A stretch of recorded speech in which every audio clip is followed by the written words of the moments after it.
আজকে কিন্তু সুন্দর একটা মজাদার রেসিপি নিয়ে চলে আসলাম। আর এই রেসিপিটা হচ্ছে আমার শাশুড়ি মায়ের। আমি কিন্তু কখনো বানাইনি।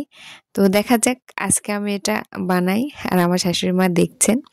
তো প্রথমে এখানে আমি দুধ নিয়ে নিয়েছি আর দুধটাকে সুন্দর করে জাল করে নিচ্ছি। এবার এখানে দিয়ে দেব ময়দা।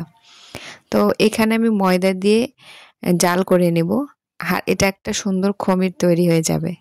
দেখেন অনেক সুন্দর করে আমি কিন্তু একদম খমির করে নিচ্ছি। আর আটা বেশি দিলে কিন্তু শক্ত হয়ে যাবে, তাই আমি এখানে কম কম করে দিয়ে একদম নরম করে বানিয়ে নিচ্ছি। আর এটা হালকা গরম থাকতেই কিন্তু একদম মালিশ করে নিতে হবে। আর এটা অনেকটাই নরম, তাই কিন্তু খুব তাড়াতাড়ি হয়ে যায়। এই যে দেখেন আমি কিন্তু খুব সুন্দর করে মালিশ করে নিয়েছি। এবার আমি মিষ্টিগুলো বানাবো। তো আমি এখানে নিজের ইচ্ছে মতো মিষ্টি বানাচ্ছি, একটু জিলেপি টাইপের, একটু লম্বা টাইপের, মানে আমার যেটা পছন্দ আর কি, যেরকম ভালো লাগে আমি সেইভাবেই বানাচ্ছি।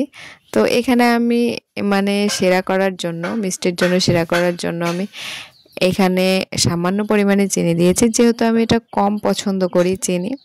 আর মিষ্টিটাও আমি অনেকটাই কম পছন্দ করি, তাই বানানো হয় না আর কি। তাই আজকে আমি বানিয়ে ফেললাম। তো এখানে আমি তেল গরম করে হচ্ছে সব মিষ্টিগুলো একটু হালকা করে ভেজে নিব। আর এটা ভাজলে কিন্তু অনেকটাই ডাবল হয়ে যায়।